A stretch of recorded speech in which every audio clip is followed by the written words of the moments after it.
Hi friends, it's Sarah with Ruffles and Rain Boots here to show you how to make the perfect macrame tassel. That collar, that's where the money happens. To get started, we're going to need some scissors. I'm going to use 6mm macrame cord, but you can use yarn. You need something to wrap it around, and that's just the basics of making a tassel.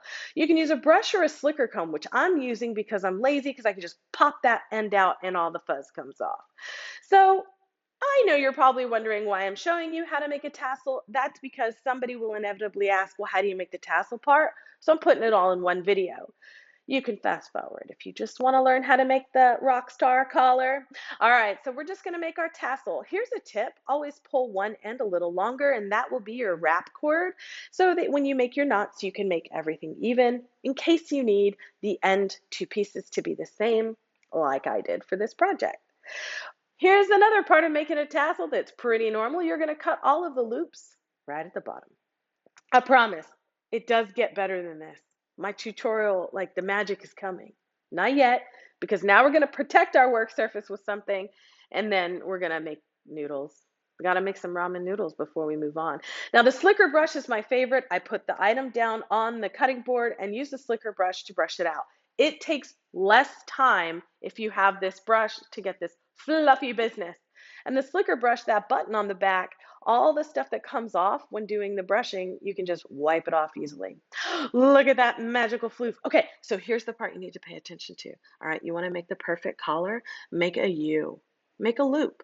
So to make the U, we're just going to put this on the right side because I'm right-handed. For the left hand, or your non-dominant hand, you're going to make that U and hold where the loop is. Take your working yarn and you're just going to make your collar like normal. Now, I do pull mine very, very tightly so that I can get that nice big mushroom blowout at the bottom so that the tassel kind of explodes out a little bit, but you don't have to pull so tight, but it looks cool.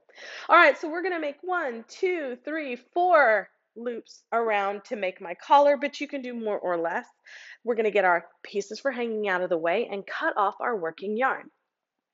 Take the end of the working yarn, flip it through the top of that loop, okay? Go in through the top, and then just pull it so that there's not a whole lot of excess. Doesn't matter. The magic is going to happen here. Are you ready? Pull it a little bit and watch what happens to that knot. Now it's right up under our collar. Pull it a little bit more, and look, it just went up under that first collar strand. Pull it a little bit more, and it'll end up in the center, and that's where we want it. You're done. Now you're going to cut off these two pieces, and if you don't get them right up to the edge, don't worry. You can take the rounded part of your scissors and you can push it right up in the top. Okay, so watch, just gently, it'll go right up in there and it'll disappear forever.